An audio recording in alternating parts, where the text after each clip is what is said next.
Magandang hapon po sa inyo lahat. Sa pong kagalakan ang mapagpahayag ng salita ng Diyos. At nandoon ng kaba.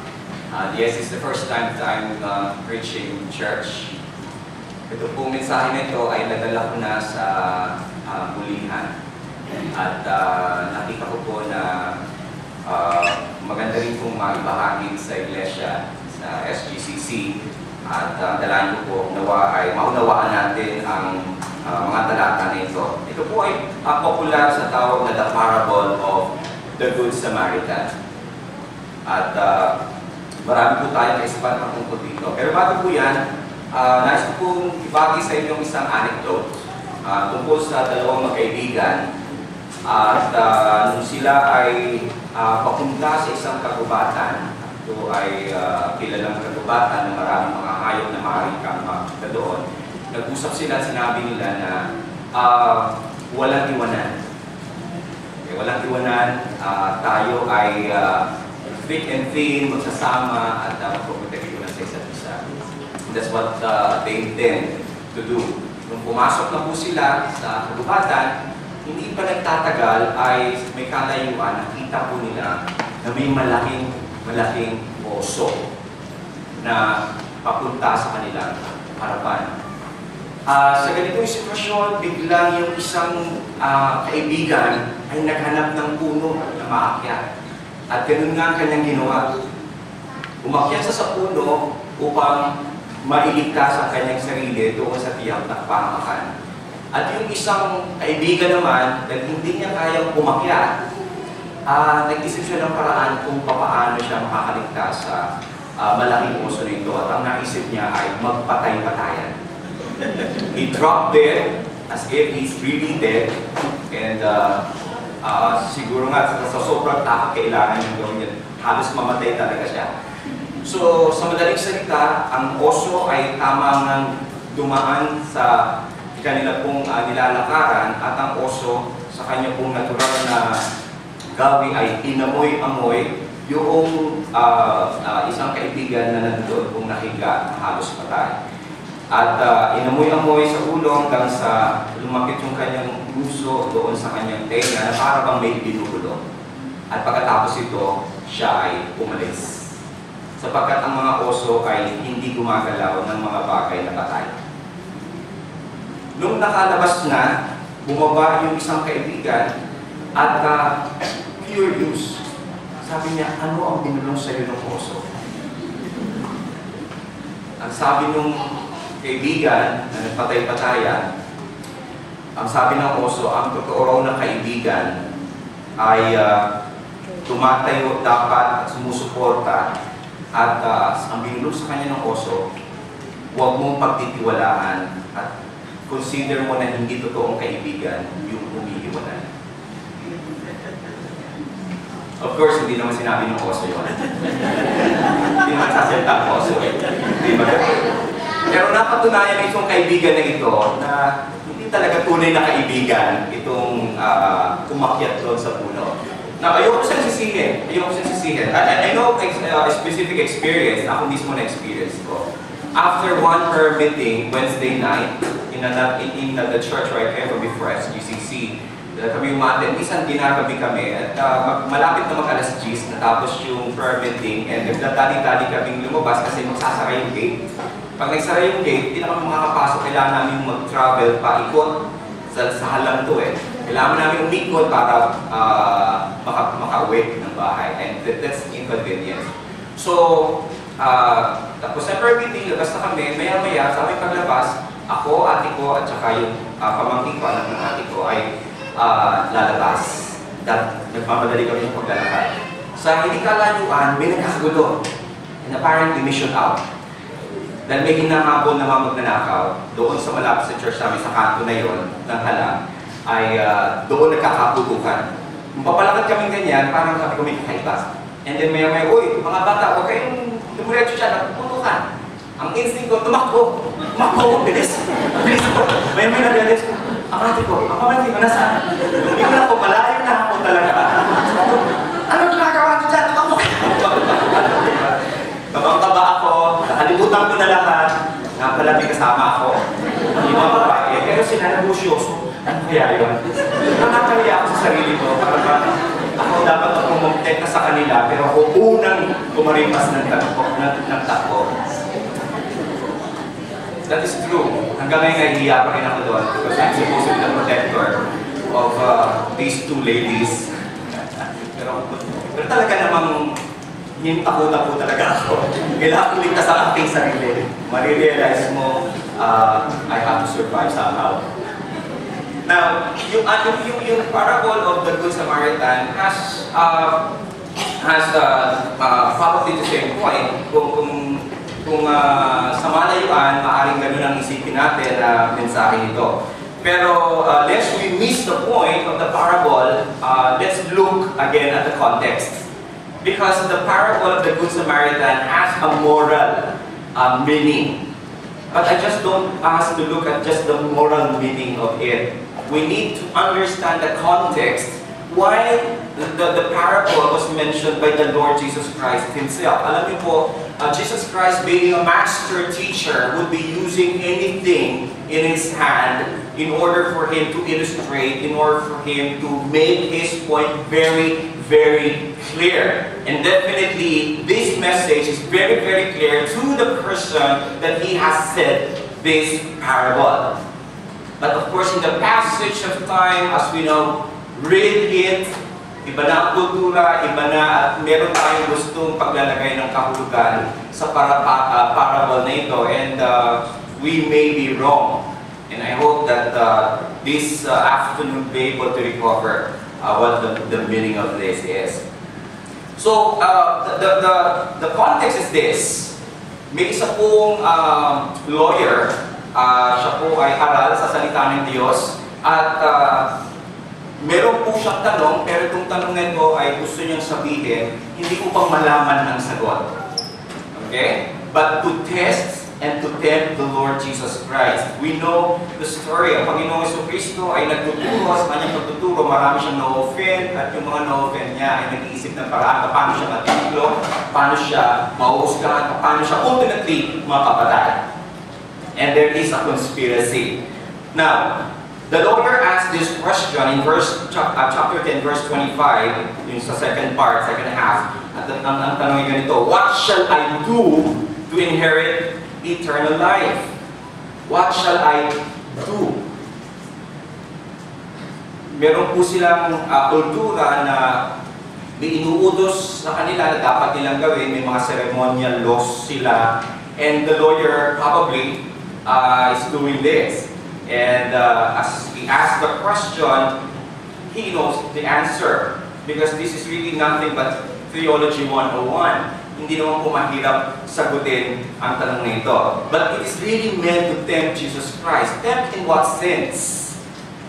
Tempt because kung sasabihin ng Panginoong Jesus ay manampalataya sa Kanya, at hindi niya sasabihin yung mga pinagagawa ng Diyos sa kanila, na alam naman niya na Diyos din ang nag-utos, madi-discredit nila ang Panginoong Jesucristo doon sa mga tao na nakatingin sa kanila.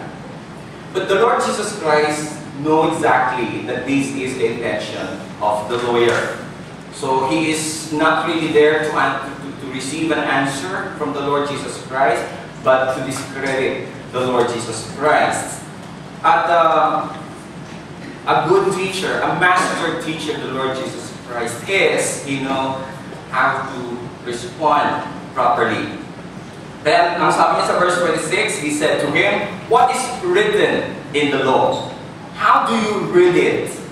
Parang sinasabi niya, ikaw lawyer, palagay ko, alam mo naman siguro ang sagot sa tanong mo, ano ba ang nabasa mo? At ang sagot ay ganito. And he answered, at ang lawyer sumasalita nito, you shall love the Lord your God with all your heart, and with all your soul, and with all your strength, and with all your mind, and your neighbor as yourself. I don't know how you read this. This is something that is quite known to them. This is explicitly stated in Deuteronomy chapter 6 verse 5, Deuteronomy chapter 19 verse 18, and this is something that is passed on to them since they are a little kid until they grow up, and they practice it. So, ang Panginoon ay sumagot sa kanya. And I don't think the lawyer here is quite ready to receive the response of the Lord Jesus Christ. Ano po ang sagot ng Panginoong Jesucristo dito? Sabi niya, in verse 28, and he said to him, "You have answered correctly. Do this, and you will live." So, hindi kinontra ng Panginoong Jesucristo ang statement na ito. You shall love the Lord your God with all your heart, with all your soul, with all your strength, with all your mind, and your neighbor as yourself. Ang sinabi niya, correct. Do this and you will live.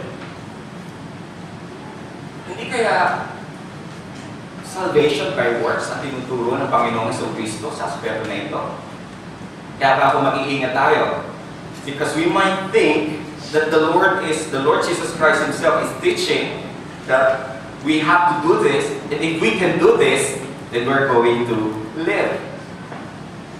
Isipin niyo maigi, kung kayo ito, at ito ang sagot sa inyo, ano bang pagkaintindi natin? You shall love the Lord your God with all your heart, with all your soul, with all your strength. Tama na ba yung nagsisimba tayo ng linggo? Umaga lang. Nakakaulang yun. Kailangan umaga, kahapon. Diba? Pero sapat na kaya yun. Yun na ba yung all your heart? Is that what you can say to be, passionately worshiping the Lord? O dapat nag-stay ka pa dito at kumakain ka pa after ng morning worship? Diba? Siguro part yun kasi we still, fellowship with our fellow believers. Pero after that, yun lang ba? What about Wednesday? Prayer meeting. Hindi kaya marami sa atin dito, laglag. Ilan ba uma-attend dito ng prayer meeting? Huwag na po kayo magtaas ng kamay. Madali naman po i-memorize, ilan lang yun. Okay? Ilan po ba ang talagang gumagawa passionately for the Lord? Now, if we're going to receive that response from the Lord, probably we should be feeling the same as this lawyer. But I don't think that the first part is his problem. Because the first part, I think, base sa kanilang tradisyon, ito yung mga dapat na ginagawa. Palagay ko, pwede niya rin sabihin, like the rich young ruler, I'm able to do this from my younger days and up. Probably. But the second aspect of it is even more problematic for the man, for the lawyer. Because the second statement is saying, and your neighbor as yourself. Collectively, we call this as the greatest commandment. Okay? Love God, love your neighbor. Hindi lang basta love your neighbor, as yourself. If the lawyer will be honest enough to himself, alam niya na ang laki ng buhay niya doon sa tao na kaharap niya, ang Panginoong Jesus. To give Jesus a trick and tempt Him. We'll be describing who this lawyer is in terms of his relationship with the Lord Jesus Christ. Kaya nga, wanting to get out of that uncomfortable situation. Alam niyo, pag medyo nasusukol tayo, gagawa tayo ng paraan para makaalis dito by asking perhaps another question. And in this case, being a lawyer, he dwell on some technicalities of it. Diba? Nagtanong siya, teka lang, neighbor. Ano ba ang ibig mong sabihin ng neighbor? Pakiclarify. Ano ba ang definition nyo ng neighbor? Take note, in the scripture, iba po yung paggamit ng neighbor. Minsan sa English, ano lang tayo, neighbor, kapitbahay. Ano pa talaga yung neighbor na ibig sabihin dito? At least there are three basic meanings for the word neighbor. Huwag nyo na pumuksan, I'll just be saying some passages here from the scripture. Luke 1:58, and her neighbors and relatives heard that the Lord has shown great mercy to her, and they rejoiced with her. Yung paggamit po ng neighbor dito sa original language is periopos. Ang ibig sabihin niyan, one dwelling roundabout. Yung kapitbahay mo mismo. Kung ito ka, yung mga nakapalibot sa'yo, yun ang kapitbahay mo. But is that the neighbor that is being referred to here? Maybe not. In Luke chapter 15 verse 6, and when he comes home, he calls together his friends and his neighbors, gave tongue, saying to them, "Rejoice with me, for I have found my sheep that was lost." Ang pagkagamit ko dito ng salitang neighbor ay fellow countryman. Kababayan. That's also a neighbor. Another interpretation. But Luke 10:29, ang sabi dyan, but he, desiring to justify himself, said to Jesus, "And who is my neighbor?" Place yun. Di sabihin niya, one who is near or close, one who is a friend. One who is near or close, one who is a friend. Someone that you have intimacy with. Malapit. So yun yung sense ng question. Who is my neighbor? Who is my friend? Sapagkat sa kanila, sa isip, kung titignan natin yung construction ng question ng lawyer, who is my neighbor? Tama po bang tanong yun? That is quite loaded. Loaded yung question. By that, I mean, may underlying tone. Pag sinabi mo, who is my neighbor, meron kang hindi neighbor. At kung mapapalabas ko na yung hindi ko mahal ay hindi ko neighbor in the first place, I'm off the hook. Sa madaling salita, kung masasabi ko, okay, hindi ko mahal yan kasi hindi ko naman talaga neighbors yan in the sense na hindi ko sila friend, hindi talaga sila dapat kaibiganin, dapat ka sila layuan, then I'm still okay and I can still say I'm able to follow the greatest commandment. Love God, love my neighbor as myself. That Jesus Christ is so clever. Praise God. Napakatalino ng Diyos. And gumamit siya ng parable. And this is where we're going to witness for ourselves how the Lord deals with these kinds of people. The parable of the Good Samaritan is really quite popular. Even me, without trying, I know that you already have something in mind as to the meaning of it. And most of them are really moral meanings and cannot be missed. We can say that the Good Samaritan, the parable of the Good Samaritan, has the following messages. Lack of love is often easy to justify even though it is never right. Pwede natin makita yung ganung mensahe. Lack of love sometimes is often easy to justify. So, wag mo nang i-justify, mahalin mo na lang ang kapwa mo.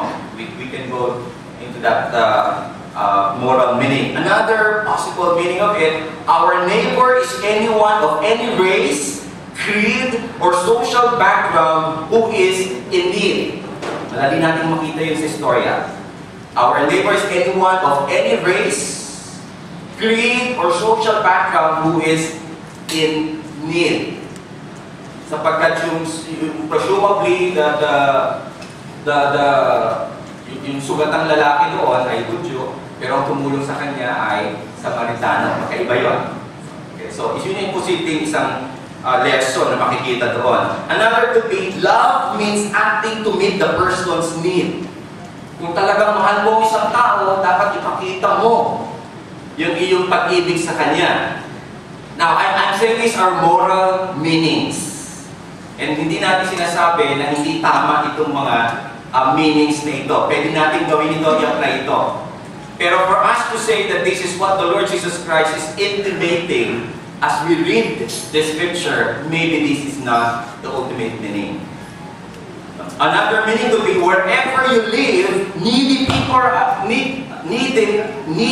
are close by. Ay siguro sa church na ito, di ba? Madaling makakita ng mahirap. Madaling tumulong. Could be.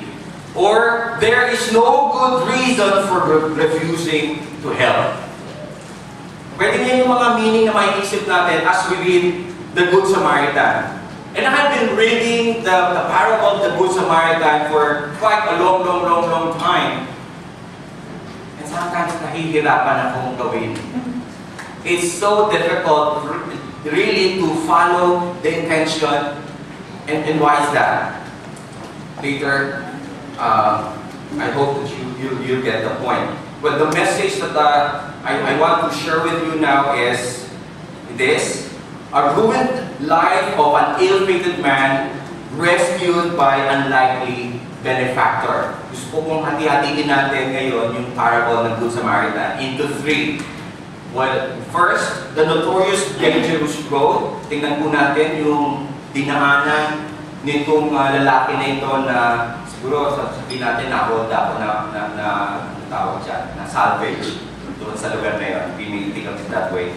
The second is the ill-fated man. Let's focus on who that man is. And the third is the unlikely benefactor. Sino itong nagmagandang loob na ito?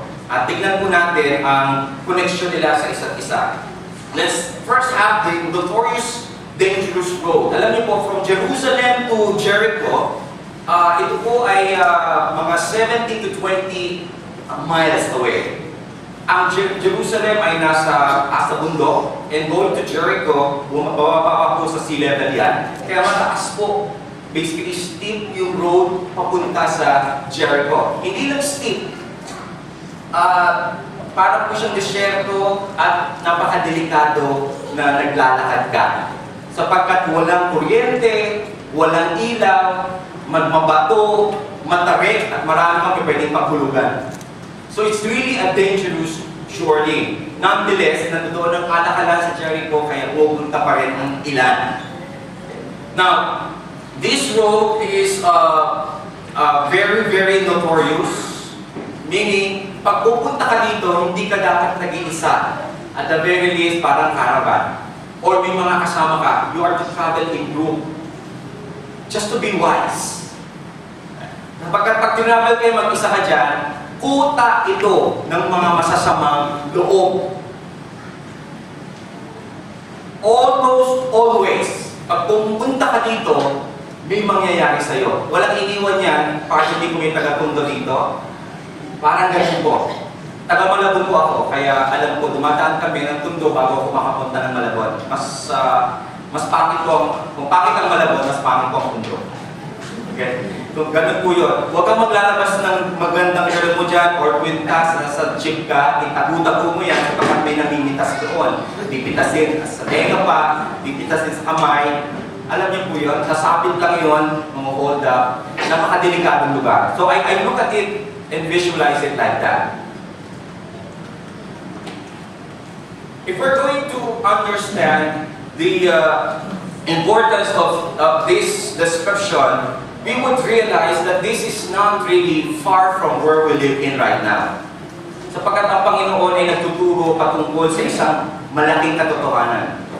Kung tayo pag i-apply natin ang road na ito sa ating pong buhay, ito po yung mundo mismo na ating pong ginagalawan. How dangerous is it? Very, very dangerous. And we just don't travel without all the warnings. We must take it. Now, it is in this road where the man was able to meet the robber and the thief. Di ba po? Nung paglakad niya, dito po yung mga tawatan. And we can always think, marami pong ganyan sa mundo na ito. We know for a fact that the devil is a robber, he is a thief. He would get whatever we have. He would strip us of whatever is important to us. Aalisin niya lahat yung mga bagay na napaka-mahalaga sa atin. And that is the goal of Satan himself. Hindi po mahirap unawain ang salita nito na siya tumutukoy sa lugar na ating pong tinatahak at ating pong dinadaanan sa araw-araw. Andiyan po ang mapanukso na kaaway. Now, let's go to the second aspect of it, the ill-fated man. Ito pong tao na kung saan ay dumaan, at mapapansin natin, hindi man sinabi sa kwento, pero parang mag-isa siya. Mukhang hindi niya ginamit yung tamang sense sapagkat delikadong lugar yung kanyang tatahakin, a very notorious road, and yet he still goes through. Hindi ka naman pupunta doon, I'm sure meron kang business, so maaaring nung pumunta siya, I may add a little to the story, okay, just to, for sure naman, hindi naman basta napunta doon yung kawatan na yun at hubad na lang basta. I'm sure, hindi hubad yan sa simula. Hinubaran yan. May mga dala-dala yan. For you to be called a robber, meron kang kinuha. Diba? It's but logic for us to think. Itong tao na to, pagpunta na dyan, marami siyang dala-dala. Maraming nas, meron siyang camel or kung ano man na paglalagyan ng mga gamit niya. At maaaring nakasakay din siya doon. At along the way, nakasalubong niya itong mga magnanakaw at kawatan na ito, at doon na nga ang nangyari na hindi dapat mangyari. Now, if you're going to look at this ill-fated man, it's not easy. It's easy also for us to visualize that it can be speaking of you and also be speaking of me. Sa ating pong paglalakad sa mundo na ito, talaga pong marami tayo mamimit na mga challenges, and more than challenges, temptations, dangers, na nandiyan po sa ating paligid. But many times, like this man, we are so easygoing and carefree. We're supposed to be learning from the Word of God and taking heed from the Word of God, and yet we don't. Many times, we live a carefree life as if there's no danger. Sino po ang hindi nakadinig that there is such a thing as a spiritual battle? There is, isn't it? Pero sino sa atin na naghahanda for the spiritual battle? We're so carefree, we just go there. Hindi alintana ang anumang pong kapahamakan na pwedeng mangyari sa atin. Walang paghahanda. And many times you are like this man, the ill-fated man. Hindi lang po yun. He's an easy prey to robbers and thieves. That's why he was left half dead and helpless. He's also friendless. Mapapansin natin dito. Sapagkat nung dumaan na, siya po ay bumagsak na at halos iwan ng patay. Meron po mga dumaan, di ba po? At iniwasan lang po siya. Isa pong pagpapatunay na talagang sa isang lugar, lalo pa ito, this is not our celestial city, at least for now, we're passing by this. Malungkot po ang dinadaanan natin. Wala naman talaga tayong tunay na kaibigan. Napakahirap na makahanap ng tunay na kaibigan. At dito sa kwento na ito, if you're looking at the three people na nabanggit ng Panginoong Kristo, the priest, the Levite, and the Samaritan, probably you might be thinking, who among the three you are? Madalas po ganun ang ating tema ng pag-iisip. Isipin mo, siguro sinasabi ng Panginoon, dapat maging good Samaritan ako. I would not disagree with that kind of mindset. Hindi naman siguro talaga dapat yung unang dalawa, o hindi yung pangatlo, sapagkat yun din naman ang itinuro ng Panginoong Kristo na gayahin. Yung pangatlo, and that is the Samaritan. But let's look at the Good Samaritan and see whether it embodies us or it can be us. Tingnan po natin kung ano yung characteristic nitong Good Samaritan, who is the unlikely benefactor. As I've said, unang dumaan, priests. Pangalawang dumaan, Levite. Anong ginawa po nila? Nakita nila, halos patay, I'm not sure kung nagkusisa pa sila. Maybe in their mind, patay na yung tao na yan. Ayaw ko makialam, ayaw ko masangkot, and therefore, iiwas ako. For us that is just observing, probably we would vilify these two people and say, grabe naman. priest pa man din, Levite pa man din, alam nila yung dapat nilang gawin, and yet hindi man lang tumulong. I cannot say that myself. In my first illustration, hindi ko na ako nag-isip eh. Ang una kong ginawa, kiligtas ang sarili ko. You know, I would not have the guts to say that to these two people. For all you know, if you further investigate, maybe they just don't want to be unclean. Because they have some ceremonies to perform. And that will put them to inconvenience because there is a process of cleansing. May mga days na kailangan sila i-observe. Bakit tayo ganun mabilis dito sa dalawa na ito? When they're thinking of doing the work of the Lord later.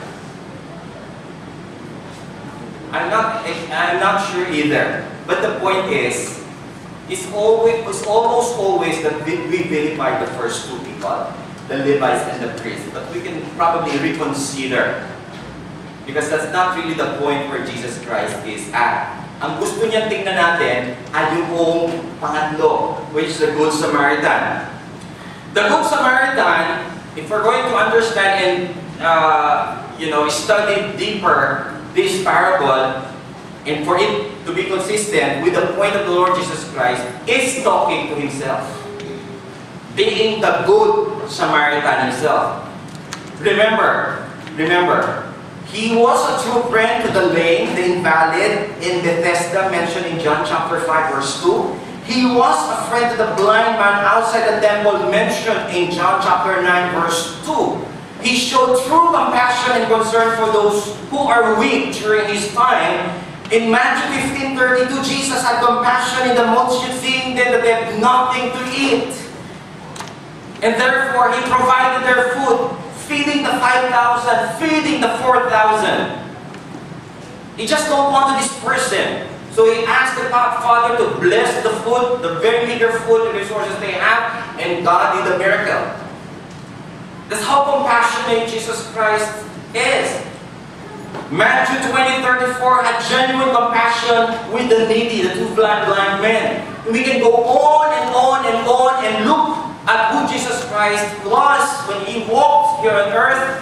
It's not really difficult for us to say that he is the Good Samaritan. We may read in Luke chapter 10 verse 33, sabi dyan, but a Samaritan as he journeyed came to where he was, and when he saw him, he had compassion. He went to him and bound up his wounds, pouring on oil and wine, then set him on his own animal and brought him to an inn and took care of him. Number one, he's a Samaritan. The Samaritan has no dealing with the Jews. Take note. So he has all the reason to snub the person and say, who cares? Kalaban namin yan, so I'll not do it. Pwede hindi yung ginawa ng Levite, yung ginawa ng priest at ng Levite, gawin din itong Samaritan. And I think that the Samaritan is off the hook. But he didn't. He didn't. What he did is, katulad siguro nito, binaba niya yung lahat ng mga pagkain niya, inayos niya yung sugat, nilapitan niya, at anong ginawa niya, nung medyo na kakaroon na ng na-stabilize niya, sa kanya isinakay doon sa kanyang sasakyan, of course, yung animal.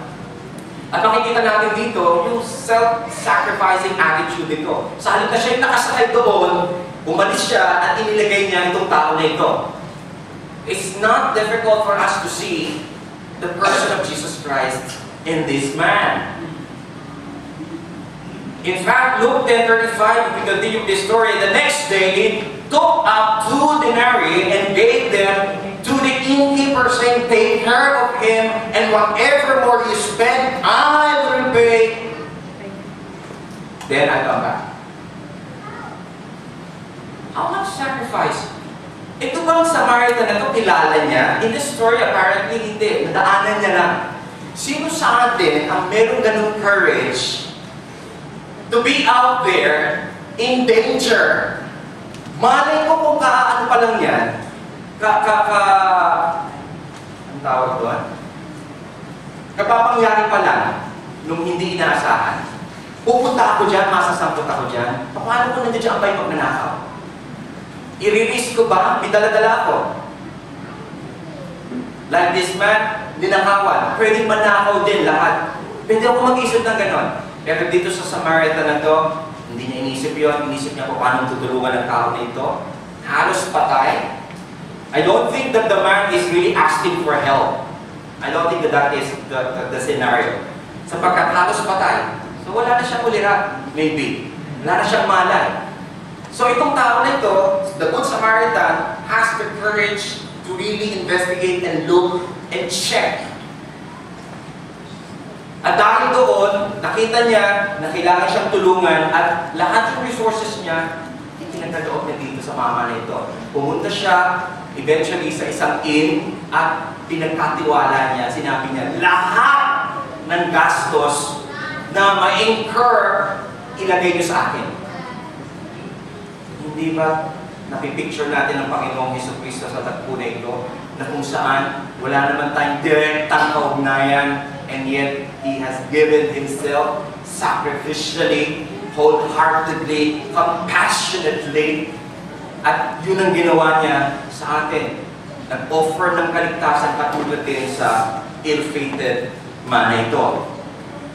The Samaritan has the heart full of love. His mercy, compassion, kindness, care is genuine. He helped the fallen man without demand for return. He is lavishly generous. He is gracious. Came to a man who is a total stranger. He need not do it to this man, but he did. As you look at that verse again, it's the Good Samaritan who approached the man as the man cannot do it using his own strength.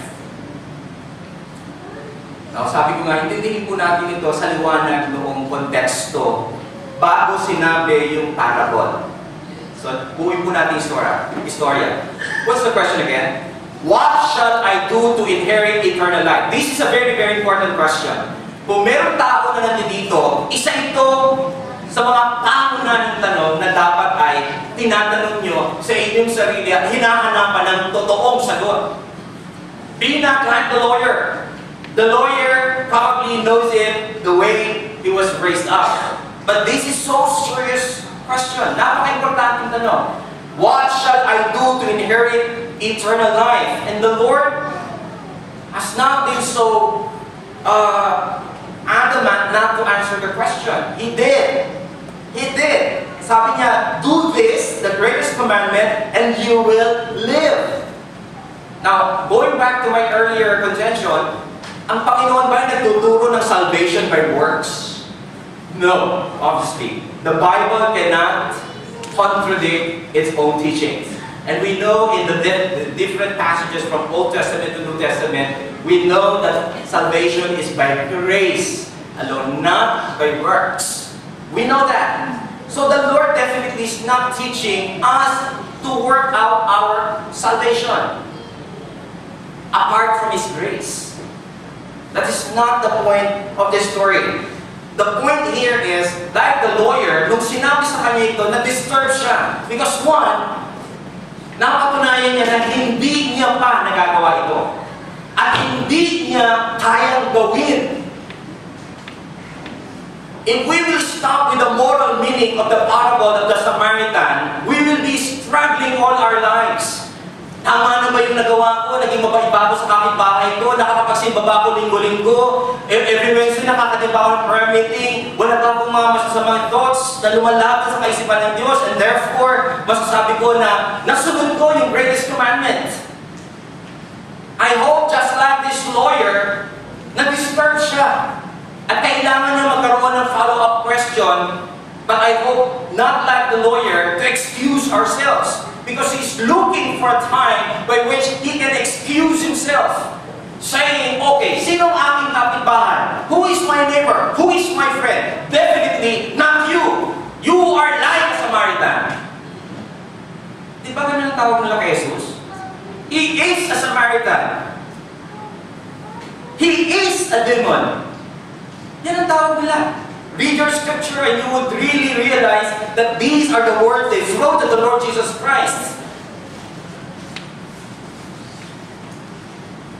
With all His teachings and with the pride that is in the hearts of the Pharisees Pharisees, the Sadducees, the Essenes, and all the Jews, they think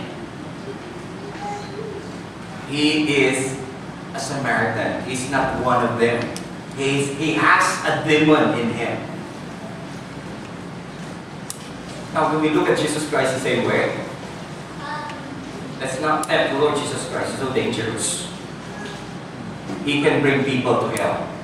He can give judgment to anyone, to everyone. Not to exclude you, not to exclude me. There are 2 points that I want to leave with you. The first point is, perfect obedience is demanded in order to follow the greatest commandment. Sabi dyan, greatest commandment, do this and you will live. That means, if we can face God and say, I was able to follow the entire commandment, test me. I can prove it. I was able to follow from commandment 1 down to commandment 10. Sa ating kayabangan, many times we say that, maybe not orally, verbally, because like the lawyer, he cannot say out loud to the people around and say, like the rich young ruler, na sabi niya nagawa niya. Itong aral na tao na ito, sabi, hindi naman niya sinabi nagawa ko na yun. Because nahihiya rin siya sa kanyang sarili. Dahil alam niyang hindi niya pa nagagawa.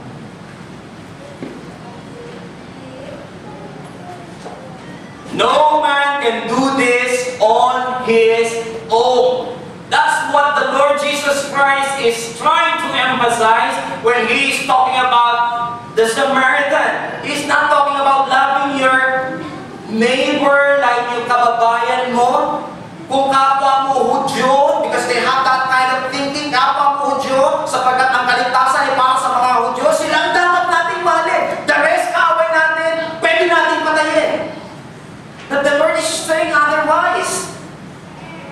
The Samaritan has no dealings with the Jews, and yet the Samaritan has shown his love to these Jews.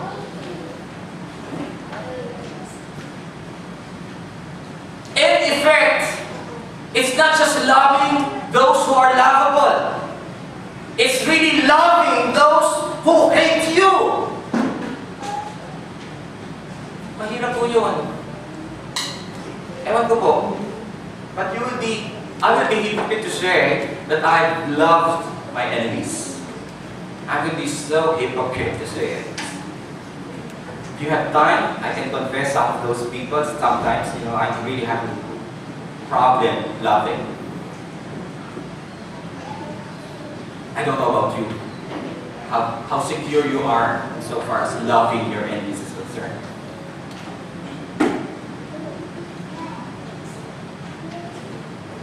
No one can do it. Neither you nor me. That's why Jesus presented Himself as the only one who can do what the law demands, as God demands, complete and perfect obedience. It's only Jesus Christ who can do it. Hindi mo kaya, hindi ko kaya. So huwag nating piliting kayanin in our own strength. We will all fail. And we will fail miserably. Don't look at yourself to be the Samaritan. It's too presumptuous of you, too presumptuous of me. I know the moral meaning that we should love one another, that we should love our enemies. But for us to say that we're able to accomplish it completely and perfectly is such a denial of who we really are. Sinful, depraved individuals. The second point I want to express this, unless we be recipients of Christ's mercy, we cannot inherit eternal life. Unless we be recipient of Christ's mercy, we cannot inherit eternal life. We're talking about how to inherit the kingdom of God. And He said, do the greatest commandment and live. Pero we immediately say, I can't do it. How can I have eternal life then? It's only by the mercy that the Good Samaritan has given to the ill-fated man that you can live. Wala pong ibang paraan. Yung priest lumampas, yung Levite lumampas. If we can look at them as religion, if we can look at them other source of your salvation, maganda mong trabaho, maganda mong business, marami ng mga anak na mga titulado at kaya mong sustentuhan, if that's where your salvation lie, think again. Think again. Wala pong ibang ino-offer sa parable na itong Panginoong Jesucristo liban sa kanyang sarili. Do the law perfectly and thou shalt live. We were able to do it. Only Jesus Christ did. The question is Jesus Christ giving mercy? Obviously, the answer is yes. Yes. May we not look at Jesus as an enemy or one to be detested. Christ may be our best friend. He is our good neighbor. Don't act before God in contempt like the lawyer does in this account. Tempting Him is too dangerous an attempt. He has the power to bring everyone, eternal judgment and punishment in hell. Nakakatakot po. Katulad ni Pablo, nung siya ay tinawag ng Panginoon, hindi siya pwedeng sumipa sa tulis. Sumisipa sa tulis siyang masasaktan. Huwag po tayong sumipa sa Diyos. Wala po tayong laban. Identifying ourselves as that ill-fated man should dawn on us that our lives here are truly at stake. Meron po tayong danger na hinaharap sa araw-araw. Now, I'm not only talking to those people who need salvation, like salvation from eternal fire, but definitely that's part of that. We know what salvation means. All of us need it. Every day may danger po tayong dinadaanan. Kailangan po natin ng gospel. Kailangan natin ng tulong ng Panginoong Jesucristo. Wala po tayong ibang matatakbuhan liban kay Kristo. Subukan niyo po ang trabaho niyo. Later, ma-lay off kayo. Sabihin niyo, wala pa lang pag-asa dito. Subukan niyo ang business. Tatayo kayo at one time and then isang araw, merong economic downturn. Wala lahat ang invest mo and you realize, wala pa lang pag-asa dito. Kumuha ka ng insurance. I have a lot of those. Nasulog ka lahat. Bumagsak na sila. Wala na akong napakinabagan. Top of security in this world, wala po tayong maasahan sa mundo nito. That's why the question he raised is very, very crucial and relevant. Patuloy po natin tanungin, what shall I do to inherit the kingdom of God? The simple answer is, come to Jesus. It's Jesus who rescues and saves. Sana po may kinakausap ang Espiritu sa mga oras na ito at pinapakilala kung sino talaga yung Kristo na dapat pagtiwalaan. It's not SGCC. It's not the people that you know in SGCC.